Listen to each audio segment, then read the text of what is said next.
விதவிதமா பூஜைகளா முணுமுணுக்கும் மந்திரமாம் எதுவும் எனக்கு பழக்கமில்லையே.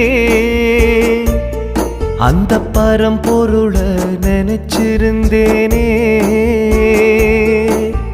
கபடமில்லா குழந்தை போல கெடுதலில்லா குணமிருந்தா தேடி வரும் தெய்வமல்லவா. சிவன் தங்குமிடம் உள்ளமல்லவா. தாய தேடும் பிள்ளை போல ஏங்கி அழுது அடம் பிடிச்சா ஈசனோடு நெருங்கிடலாமே. அவன் காலடியில் கலந்திடலாமே.